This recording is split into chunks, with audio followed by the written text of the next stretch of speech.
Coucou tout le monde et bienvenue à ce nouvel épisode. Il y a environ 2 mois de ça, je vous ai dit que je vous préparais un épisode spécial. J'aurais vraiment aimé que ce soit celui-ci, mais plusieurs contraintes m'ont empêché de le terminer. Ce sera donc pour une autre fois ou pas.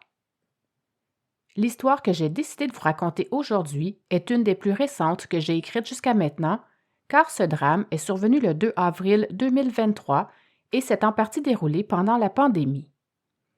Vous trouverez aussi sans doute que cette histoire ressemble cruellement à celle de tant d'autres qui ont fait la manchette durant la pandémie de cette année-là en particulier, car une vague de féminicides sans précédent frappait alors le Québec. Inutile de vous dire que cette vague a réellement choqué toute la population et ce drame ne fera pas exception. Mon nom est Nini la Terreur et je suis impatiente de vous raconter cette nouvelle histoire. Vous êtes prêts? C'est parti! Il était une fois l'histoire de José Barriault.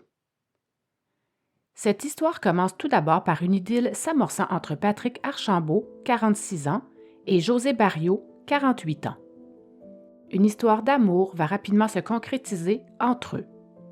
Ce sera quelques mois à peine après cette rencontre que José emménagera chez son nouveau conjoint dans une résidence appartenant à la mère de ce dernier, située sur le chemin du bord de l'eau à Sainte-Julienne, dans Lanaudière. Malheureusement, ce sera aussi assez rapidement que des problèmes apparaîtront pour ce nouveau couple, car ils avaient apparemment une fâcheuse tendance à être violents, tant physiquement que verbalement, l'un envers l'autre. Misère. Bien sûr, nous verrons ça plus loin dans l'histoire. La découverte d'un corps. Quelques mois plus tard, à la toute fin du mois de mars 2023, aux alentours de 20 heures, une voisine va décider de contacter le 911. Ça faisait déjà quelques jours qu'elle avait remarqué qu'une voiture noire, possiblement celle de José, était stationnée sur le bord de la route. En fait, ce qui la faisait surtout paniquer était que le coffre de cette voiture était resté ouvert depuis. Comme la voiture était ensanglantée, comme la voiture était enneigée et aucunement déblayée depuis un certain temps, ça les inquiétait beaucoup, elle et son conjoint. Les policiers du poste de la MRC Montcalm se rendront rapidement sur les lieux. Une fois arrivés au domicile, ils y découvriront Patrick affichant de graves blessures dont la nature ne sera pas précisée immédiatement. Ils vont aussitôt appeler une ambulance pour qu'il soit transporté au centre hospitalier le plus proche. C'est une fois sur place qu'il succombera à ses blessures.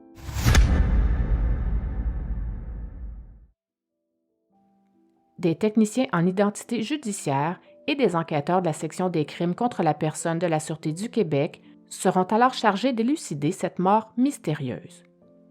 Ils commenceront tout d'abord leur investigation en récoltant des éléments de preuve possibles aux alentours.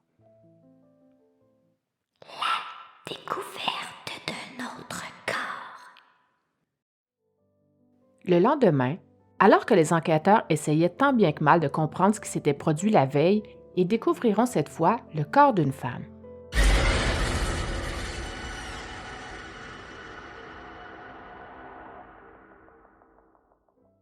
Elle était étendue dans la neige, inanimée, sur le terrain d'une résidence voisine se trouvant de l'autre côté de la rue, non loin de la résidence de l'homme qu'ils avaient trouvé moins de 12 heures auparavant.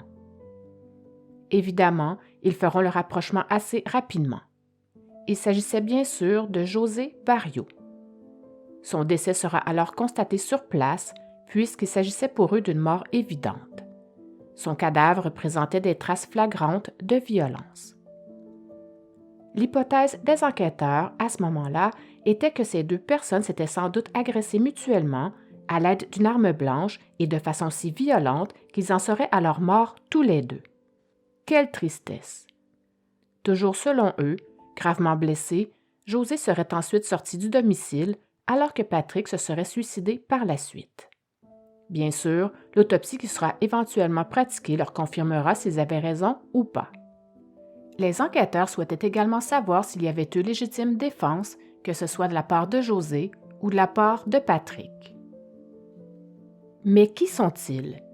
Je n'ai pas vraiment réussi à trouver beaucoup de détails concernant leur passé, mais voici tout de même ce que nous en savons.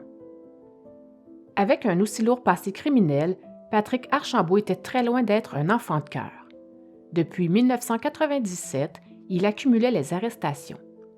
Il a d'ailleurs fait face à plusieurs accusations d'agression armée, de voies de fait et menaces de mort, d'entrave au travail des policiers, de méfaits, d'avoir troublé la paix, de conduite avec facultés affaiblies et d'introduction par effraction dans le but d'y commettre un acte criminel, mais pas que. Cela ne vous surprendra nullement, mais il a également été accusé par 3 fois de violence conjugale. Un maudit bon gars. Pour ce qui est de Josée, elle n'avait pour sa part aucun dossier criminel. Selon sa famille et ses amis proches, cette femme de 48 ans, maman de 4 enfants, 2 garçons et 2 filles, et de 4 petits-enfants, était gentille comme tout et, contrairement à son conjoint, avait un très grand cœur.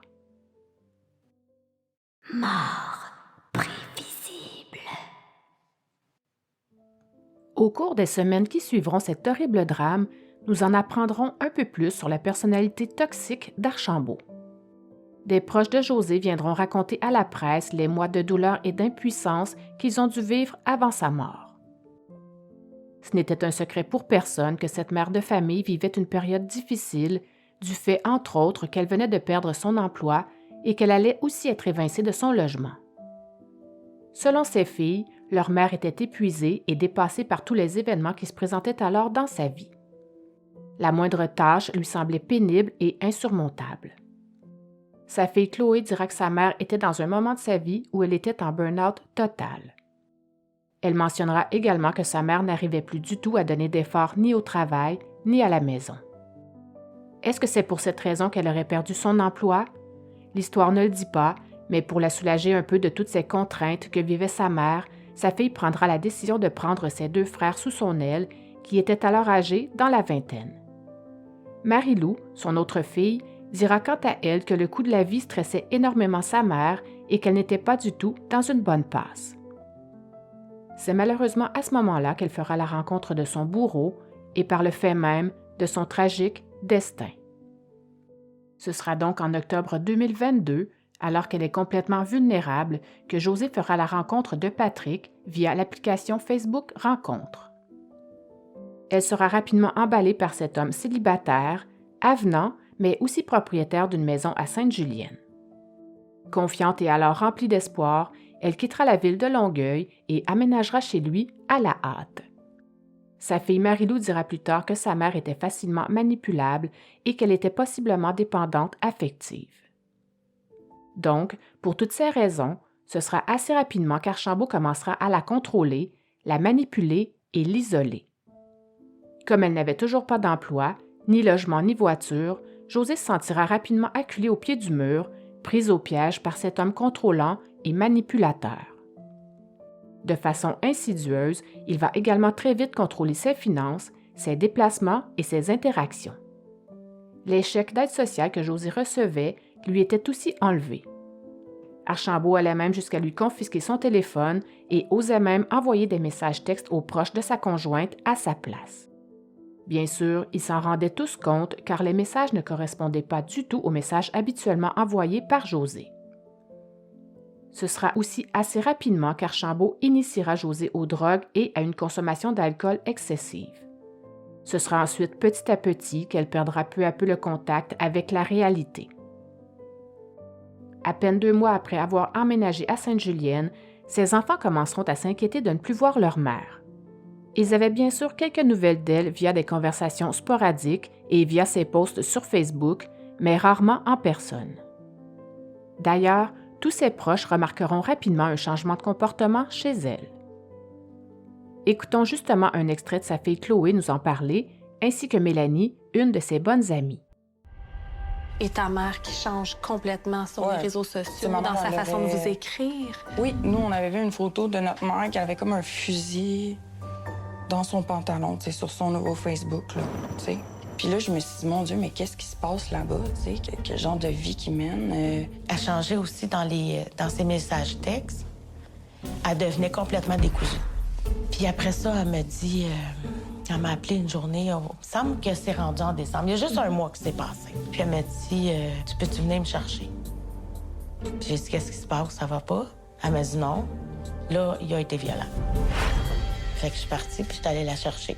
Puis elle m'a dit qu'il avait consommé, puis ça l'excusait le fait qu'il avait été violent avec elle. Je l'ai rapporté à la maison. Une semaine de temps, on était travaillés ensemble.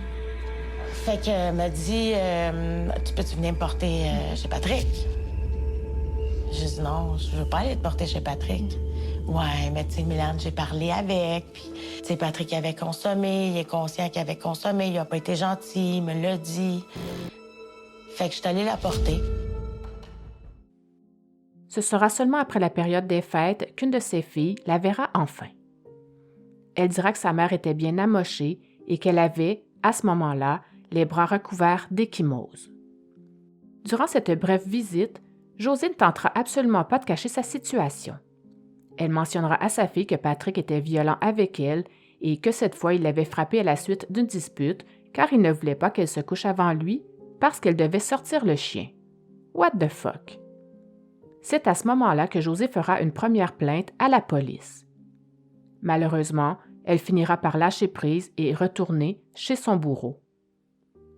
Chloé dira alors qu'elle pensait sincèrement que sa mère voulait partir, mais qu'elle ne l'a pas fait car elle aimait son conjoint, malgré le fait qu'elle était tout de même vulnérable et qu'elle n'avait alors pas beaucoup de ressources. Mais justement, parlant de ressources, il faut savoir qu'en 2021, au Québec seulement, 26 femmes ont été victimes de féminicide. C'est donc une femme tuée à chaque 2 semaines.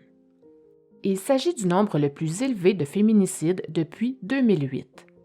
Cette année-là, le nombre avait été de 27. Après cette année record de féminicides, l'année 2022 aura déploré, quant à elle, 14 féminicides présumés. Je n'ai pas le nombre exact en ce qui concerne l'année 2023, mais je sais qu'en date du 20 décembre dernier, 48 dossiers de meurtre avaient été ouverts sur tout le territoire couvert par les enquêteurs de la Sûreté du Québec. C'est tout de même un peu moins que les 54 de l'année précédente. Tout ce que l'on sait, c'est que sur ces 48 dossiers, 18 ont été des meurtres intrafamiliaux, soit plus du tiers. La présence d'antécédents de violence conjugale dans une relation et une séparation sont les facteurs qui augmenteraient le plus les risques d'homicide conjugal et la très grande majorité de ces homicides conjugaux sont commis par un homme à l'endroit d'une femme dans le cadre d'une relation hétérosexuelle. Ces agresseurs s'étaient servis des différents confinements survenus lors de la pandémie pour contrôler et isoler davantage leurs victimes. En fait, dès le début de la pandémie, les maisons d'hébergement pour femmes vont faire face à une augmentation fulgurante de demandes d'hébergement. Ces maisons débordaient alors complètement. Dans plusieurs régions, comme à Montréal, elles affichaient régulièrement complet, alors que le gouvernement menait une campagne publicitaire pour inciter les Québécois à intervenir lorsqu'ils étaient témoins de situations conjugales violentes. Le réseau était complètement saturé et le taux d'occupation était maintenant de 97 %. Pendant la première phase de la pandémie et de son confinement strict, les femmes n'étaient souvent pas en mesure de placer des appels pour obtenir de l'aide. Elles étaient coincées à la maison, sans aucun moyen de trouver un moment loin des oreilles du conjoint violent. Ce qui est fâchant, c'est que le confinement aura été un plus pour tous les agresseurs de femmes de ce monde. Ils avaient maintenant une emprise totale sur leurs victimes. Ils pouvaient donc manipuler leurs conjointes plus facilement, vu qu'elles étaient déjà confinées, et donc isolées de leur famille, amis et collègues de travail. Il devenait alors impossible pour elles de demander un hébergement.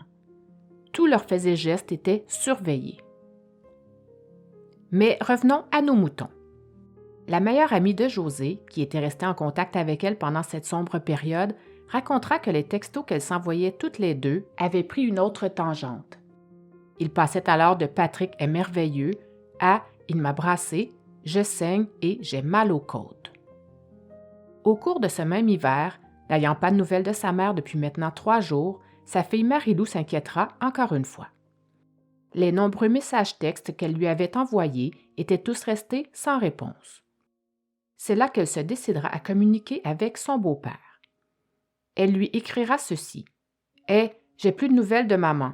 Elle vit avec toi, puis j'ai pas de ses nouvelles. Si j'ai pas de ses nouvelles d'ici 24 heures, j'appelle la police. Ça va mal aller. » Ce que va lui répondre Archambault ne la rassurera pas du tout et ce sera par des messages vocaux agressifs, vulgaires et menaçants qu'il l'insultera et, je le cite, Mais avant, chastes oreilles, s'abstenir. M'a t'enculé avec un manche à balai, ma tabarnak. Viens-t'en, amène-la ta police. Viens-t'en, sinon je vais aller te chercher chez vous, ma tabarnak de chienne de pute de marde. Marie-Lou portera plainte contre lui et la police interviendra. Archambault sera alors détenu au poste de police, puis relâché. Fuck. À la suite de ces paroles menaçantes, Chloé fera une première tentative pour sauver sa mère. Avec l'aide de la police locale pour l'escorter, elle se rendra à son domicile. Elle dira d'ailleurs aux policiers qu'elle craignait cet homme. Elle trouvait, et avec raison, qu'il y avait trop de red flags à son sujet. Elle leur dira aussi que c'était la première fois que sa mère était avec un homme de ce genre. Cependant, elle en aura bavé pour simplement convaincre ses policiers de l'accompagner chez Archambault et même encore aujourd'hui, elle estime ne pas avoir été prise suffisamment au sérieux. En plus, cette fameuse rencontre ne se déroulera pas du tout comme prévu. Lorsqu'ils arriveront, José sortira à l'extérieur pour les recevoir plutôt que de les faire entrer. Ce sera ensuite en bégayant qu'elle leur dira que tout allait bien. Chloé a donc dû la forcer à lui parler et dira n'avoir pas réussi à trouver le regard de sa petite maman cette journée-là. Écoutons maintenant un extrait de Chloé nous racontant ce moment extrêmement difficile pour elle. Je sais pas qu'est-ce qu'il va me faire, je sais pas qu'est-ce qu'il peut faire à elle, je sais pas comment ça peut se finir. J'appelle la police. Je me dis, faut que j'y aille accompagner parce que je pense que c'est la meilleure solution. Rendu là-bas, moi, je veux pas rentrer là. Les policiers sont là, je cogne, puis, tu sais, je vois ma mère. Puis la première chose qu'elle me dit, c'est « je suis correcte », tu sais. Elle aurait jamais dit ça si elle était vraiment correcte. Ben, je pense. Puis là, quand elle s'est mise à parler, là, j'ai vraiment eu un choc. Un choc parce qu'elle était pas capable de placer un seul mot sans bégayer. Puis je la prends par les bras, puis je la regarde, j'essaie de la regarder dans les yeux, puis c'est pas ma mère, là. Je pensais jamais que ma mère, elle aurait pu son regard de maman dans sa vie, tu sais. C'est difficile de repenser à ce moment-là. Parce que j'aurais tellement aimé que ma maman, ma vraie mère, ma maman, elle soit là, je sais qu'elle m'aurait écouté. Ce qu'elle disait, c'est qu'elle l'aimait. Tu sais, Patrick, c'est ce qu'elle disait. Là, je l'ai serré dans mes bras, vraiment fort. Une grosse accolade, là, tu sais, collée sur sa joue. Puis j'ai dit, « Maman, s'il te plaît, viens avec nous. Je veux pas que tu meurs. »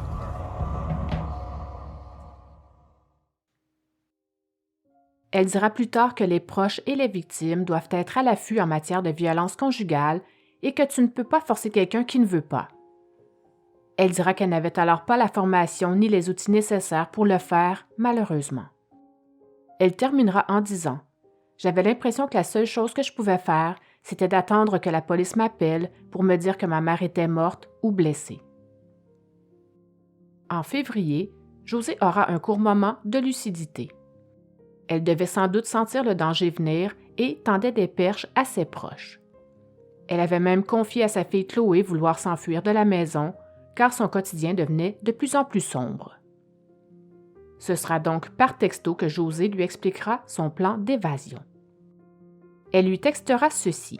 « Ma fille, tiens-toi prête demain, plus tard en avant-midi, OK? Toutes mes choses sont prêtes. Je t'aime fort fort. » Sa fille lui répondra « OK, oui, j'attends de tes nouvelles. Moi aussi je t'aime et ne lâche pas. » José terminera ce texto par « Je ne lâche pas, promis. » Lors de ce moment de lucidité, José écrira également à sa fille qu'elle aimait beaucoup Patrick, mais lui dira que ça ne marchera pas et que ses enfants étaient beaucoup plus importants que lui. Chouette, la lumière semblait enfin se pointer le bout du nez. Comme pour plusieurs femmes victimes de violences conjugales, José s'était préparé un petit baluchon, juste le strict nécessaire, qu'elle gardera accessible dans un endroit discret du domicile de son conjoint. Pour que son bourreau ne se doute de rien, elle avait même pensé lui raconter qu'elle avait rendez-vous avec sa belle-mère, soit la mère d'Archambault. Apparemment, ça, elle y avait droit. Durant ce temps, Sa fille effectuait des recherches pour lui dénicher un hébergement temporaire, mais comme dit précédemment, il y avait une pénurie de places dans les refuges. Je vous cite d'ailleurs ces paroles lors de ces recherches. On me disait que la victime devait appeler elle-même. J'avais besoin d'un endroit live car ma mère pouvait changer d'avis à tout moment, mais il n'y avait pas de place. Il fallait attendre. José finira finalement par aller chez sa fille avant de retourner, une nouvelle fois, vers son conjoint.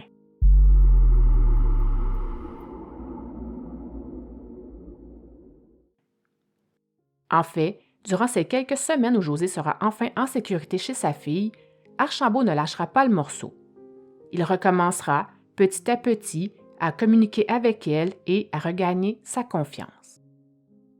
Le 22 mars 2023, lorsque José reviendra vers lui, elle textera son amie Mélanie pour lui dire que les chicanes avaient diminué et qu'Archambault aurait accepté de suivre un cours de gestion de la colère. On peut donc supposer que c'est ce qui lui aurait alors fait changer d'idée et retourner vers lui. Malheureusement, ce seront les dernières nouvelles qu'ils auront tous de José, car ce sera à peine quelques jours plus tard que leurs corps seront retrouvés. Bien évidemment, les réponses aux nombreuses questions que se poseront les proches de José à la suite de ce drame seront très difficiles à obtenir. Cependant, une partie du passé d'Archambault pourrait nous en dire un peu plus sur sa personnalité et sur une partie de son passé. L'ex-conjointe. Précédemment, je vous ai rapidement mentionné qu'Archambault avait déjà été accusé par 3 fois de violence conjugale. En fait, nous en apprendrons un peu plus à ce sujet lorsque des recherches sur son passé seront faites par la suite. En 2018, il aurait, bizarrement, été acquitté d'un épisode troublant de violence conjugale. Voyons ça de plus près. La plaignante, que je surnommerai Nadine en raison d'une ordonnance de non-publication, avait porté plainte contre lui à l'été 2018. Tout comme pour José, Nadine et Archambault s'étaient rencontrés sur Facebook Rencontres et, tout comme pour José, ce sera sans tarder qu'elle s'installera elle aussi chez lui. Elle n'avait pas d'emploi, aucun endroit où vivre et n'avait, elle non plus, pas de voiture. Assez troublant comme similarité, je trouve. À cette époque, lors de sa comparution au palais de justice de Joliette, Nadine va raconter au juge que le soir du 25 août 2017, qu'elle et son conjoint avaient passé leur soirée chez des voisins. Il s'agissait d'une soirée des plus normales, du genre parle-parle, jase-jase et alcool coulant à flot. Ils vont tous les deux y consommer de l'alcool à outrance, mais aussi des drogues dures.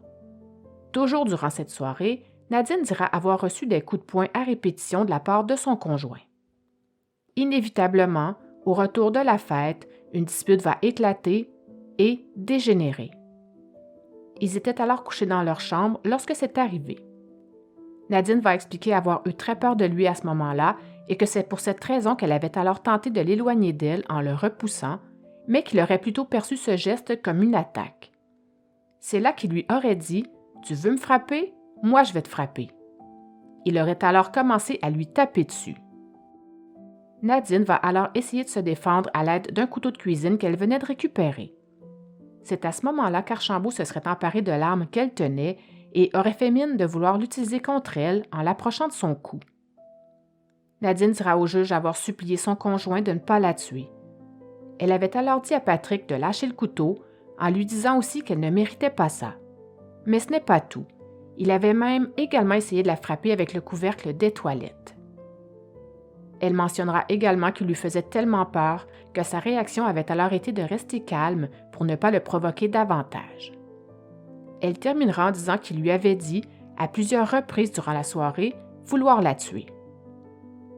Au terme de ce procès, la défense notera des incohérences entre la déposition de Nadine faite aux policiers et son témoignage fait au tribunal. Donc, malgré cette horrible soirée pour Nadine, Archambault sera acquitté. Calice. Le juge expliquera sa décision en disant que la version des faits donnée par Nadine comportait des incohérences. Il ne considérait pas son témoignage comme étant fiable, malgré le fait qu'il savait pertinemment qu'elle souffrait alors de stress post-traumatique. Il va également décrire le récit de Nadine comme étant changeant et confus, en spécifiant que la plaignante semblait avoir des souvenirs flous de la soirée. Bref, que l'accusé était loin d'être crédible et que madame n'était pas fiable. Pourtant, durant le procès, elle lui avait bel et bien mentionné, et à plusieurs reprises, avoir eu des problèmes de mémoire à la suite de cette soirée et aussi avoir consommé de la drogue et de l'alcool avant la dispute. Elle lui dira avoir pu mélanger la chronologie des événements arrivés ce soir-là, car elle était également complètement choquée. Le juge n'avait en fait aucune preuve pour conclure hors de tout doute raisonnable qu'Archambault avait bel et bien commis ces gestes. Tout comme pour leur rencontre, ils vont rapidement mettre fin à cette relation toxique. Bonne idée. Cependant, 1 mois plus tard, Archambault tentera de la recontacter, et ce, malgré une ordonnance de la Cour lui interdisant de l'approcher. Pour ça, il se créera un faux compte Facebook et lui écrira entre autres ceci. « J'espère que tu es OK, je suis désolée. Tu me manques et je t'aime. » Nadine le préviendra que le simple fait de lui parler pourrait le mener derrière les barreaux. Comme il a malgré tout continué à communiquer avec elle, elle l'a signalé aux autorités. Bien joué. Il sera évidemment déclaré coupable de non-respect de ses conditions. Bien fait pour lui. Il l'a quand même bien cherché. Lorsque Marie-Lou, la fille de José, prendra connaissance de cette histoire, elle ne comprendra pas du tout pourquoi cet homme a alors été acquitté à ce moment-là. Pourtant, les nombreux antécédents judiciaires qu'il avait auraient dû sonner l'alarme. Un élément de cette histoire restera cependant toujours gravé dans sa mémoire, soit celui que sa maman a tout de même vécu la violence conjugale avant sa mort et que c'est en grande partie à cause du système qui a failli à sa tâche pour la sauver. Elle se questionnera surtout sur le fait que cet homme avait quand même de gros dossiers criminels à son actif et qu'on le laissait tout de même en liberté. Et on parle toujours ici de cette même personne qui avait quand même déjà brisé les côtes de sa mère. Voisin. Cet homme violent et récidiviste n'aura pas fait souffrir que ses conjointes. Quelques années avant la mort de José, le voisinage d'Archambault s'était organisé pour tenter de le neutraliser bien avant le drame. Selon eux, il s'agissait d'une véritable bombe à retardement. En fait, cet homme effrayait tout le quartier, au point où plusieurs d'entre eux avaient même demandé qu'il soit étroitement surveillé. Quand je mentionne que les voisins en avaient peur, je suis loin de parler à travers mon chapeau. Une des familles habitant près de chez lui gardait même, en tout temps, une batte de baseball près de leur porte d'entrée depuis plusieurs années. Ils craignaient, et avec raison, ses comportements impulsifs et violents.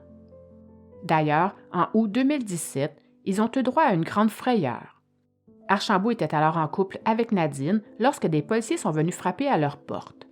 Ils venaient leur annoncer qu'ils devaient évacuer immédiatement leur demeure avec leurs enfants. Les agents de police croyaient qu'Archambault aurait pu être armé et donc ils ne voulaient prendre aucun risque. Ils souhaitaient surtout éviter une prise d'otage en cas de résistance de ce dernier au moment de son arrestation.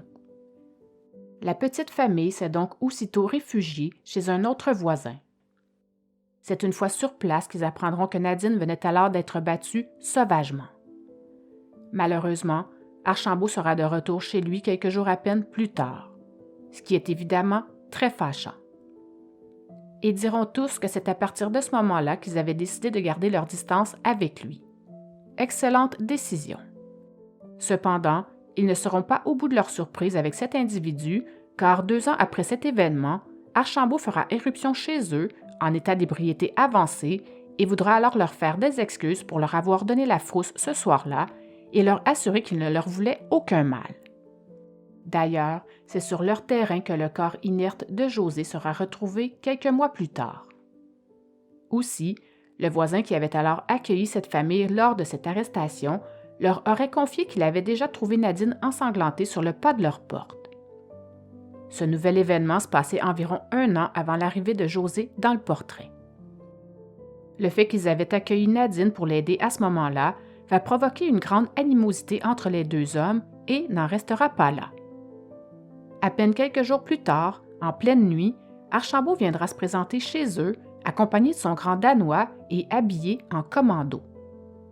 L'histoire ne parle cependant pas des paroles qui auraient été échangées entre eux, mais on peut facilement croire que cette famille est alors, eux, très peur. Mais ce n'est pas tout. les choses vont de nouveau se détériorer en juin 2020. Ces mêmes voisins vont se lever un matin et constater que la voiture d'Archambault est en feu. À ce propos, ils diront, et je les cite, « Nous avons été réveillés par un bruit d'explosion. Comme il s'agissait d'une période de grande sécheresse, nous nous sommes assurés d'être prêts à évacuer à tout moment en cas de propagation de l'incendie. » En bon citoyen qu'il était, cet homme ira aviser Archambault que sa voiture était en train de brûler et qu'il devait sortir immédiatement. Il se fera alors répondre ceci par son charmant voisin. « Allez-vous-en, j'ai des fusils, j'ai des grenades. » Malgré les menaces proférées, Archambault a tout de même dû être sorti de force de sa maison par les policiers pour permettre ensuite aux pompiers de maîtriser le brasier. Les voisins en avaient alors plus que mort de lui. Plusieurs d'entre eux vont se mobiliser pour qu'il soit placé dans un appartement supervisé. Et justifieront cette demande par le fait de ses trop nombreux dérapages, vraisemblablement provoqués par des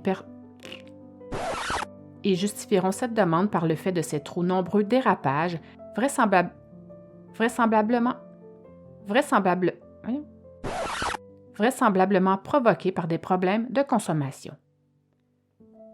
Tous les résidents de ce quartier paisible, sans exception, étaient terrifiés par cet homme sans scrupules. Une voisine viendra expliquer aux policiers, ainsi qu'aux services sociaux, que leur voisin menaçait la sécurité de ses conjointes, mais aussi la leur, et qu'il fallait qu'un moyen soit mis en place pour qu'ils soient soumis à une surveillance plus serrée. Ils étaient tous d'accord pour dire que, selon eux, un événement grave risquait de se produire un jour, et ils n'auront jamais si bien dit. À ce propos, ils se feront répondre par les policiers, et tenez-vous bien, qu'ils ne pouvaient rien faire du tout tant que rien de grave ne se sera produit. J'en suis complètement outré. Je suppose que c'est à la suite de ça que plusieurs voisins ont alors pris la triste décision de quitter ce quartier, autrefois si calme. Pourtant, aux yeux de tous, la mort de José Barrios était une mort annoncée, une tragédie prévisible et surtout évitable. D'ailleurs, chaque fois qu'ils entendaient parler de féminicide dans les journaux, ils pensaient évidemment à leurs voisins. Ils étaient tous convaincus qu'un jour, ils y liraient le nom d'une de ses conjointes. Évidemment, lorsque leur prédiction est arrivée, ils se sont alors tous dit « Ça y est, il l'a fait ». L'autopsie. Les résultats de l'autopsie finiront enfin par arriver. Un enquêteur au dossier appellera la famille pour leur dire ce qu'il en était. Selon ce rapport, grièvement blessé par son conjoint, José aurait réussi à se sauver des griffes de son bourreau en sortant de la maison in extremis et prendre la fuite, presque nu, dans un froid glacial. Les pathologistes lui remarqueront de graves blessures à la tête, probablement causées par un objet contondant. Elle serait ensuite tombée inconsciente dans la neige et serait décédée des suites d'hypothermie. My God, je trouve ça tellement effrayant. Pour ce qui est d'Archambault, il aurait bien tenté de se suicider et aurait succombé à ses blessures par la suite. La famille de José se demandera longtemps si ce suicide était planifié ou non. Je vous laisse d'ailleurs entendre un dernier extrait de l'émission Femme, je te tue à ce propos. Il a notamment fait face à des accusations d'agression armée, de voies de fait et de menaces de mort. Il a été accusé 3 fois dans un contexte de violence conjugale dans le passé et on apprend qu'il devait se présenter devant le juge dans 3 jours suivant la date du drame pour fixer une date concernant des accusations antérieures. Il était sûr là, de rentrer en prison par rapport à la cause de violence conjugale qu'il y avait eu avec cette autre femme.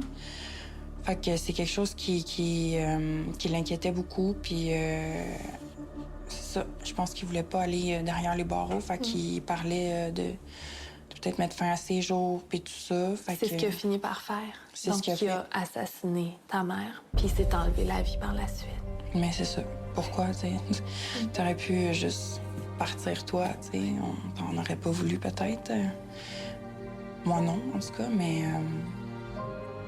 Là, il a enlevé une mère, puis une grand-mère. Conclusion.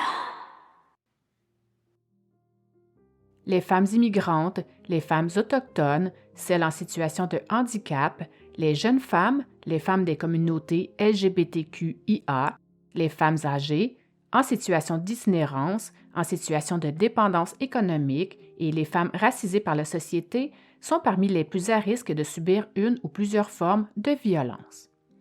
Il faut refuser de baisser les bras et d'accepter que d'autres femmes soient agressées, violentées ou tuées. Certains diront qu'il y a de réels dangers pour les femmes lors d'une séparation, et c'est vrai. Mais il y a aussi trop d'hommes violents qui restent en liberté en attendant leur procès. Les dangers que cela pourrait représenter pour ces femmes ne sont pas pris assez au sérieux. La violence conjugale est un véritable fléau et doit cesser. Patrick Archambault avait besoin d'une aide spécialisée, mais il ne l'a jamais demandé. Mais savait-il seulement qu'il avait un problème? Pour ces hommes qui commettent des violences répétées, il existe de sérieuses lacunes dans le système. Tout repose sur les épaules des membres de la famille ou des proches des victimes, et bien sûr, ce sont les femmes qui en paient le prix. Ces hommes sont parfois emprisonnés pendant un certain temps, puis relâchés. Une valse qui mène malheureusement trop souvent à la mort. Pour ses proches, le drame de José Barriault a mis en lumière le manque de ressources d'hébergement, l'incohérence du système judiciaire et le manque d'initiatives policières. Ils se sont sentis abandonnés par un système censé empêcher ces tragédies. Les enfants et les proches de José ne sont pas du tout contents du décès d'Archambault. Pour eux, cet homme méritait de faire face à la justice et ils auraient bien sûr aimé en connaître beaucoup plus en ce qui concerne le déroulement de cette soirée macabre où leur mère est décédée de circonstances nébuleuses, mais au fil du temps, leur confiance dans les tribunaux et des forces de l'ordre s'est effondrée car malgré leurs tentatives d'intervention, ils ont été incapables de sauver leur mère. Voilà, j'espère que cet épisode vous a plu. Si vous aimez le genre d'histoire que je vous raconte, n'hésitez surtout pas à aller me mettre 5 étoiles et à parler de mon podcast. Cela me ferait non seulement très plaisir, mais ça m'aiderait aussi grandement à me faire connaître davantage. Vous pouvez aller dormir maintenant, mais si j'étais vous, je jetterais quand même un œil sous le lit et je crois que je rangerais les ballettes dans le placard pour cette nuit. On ne sait jamais. OK, bye!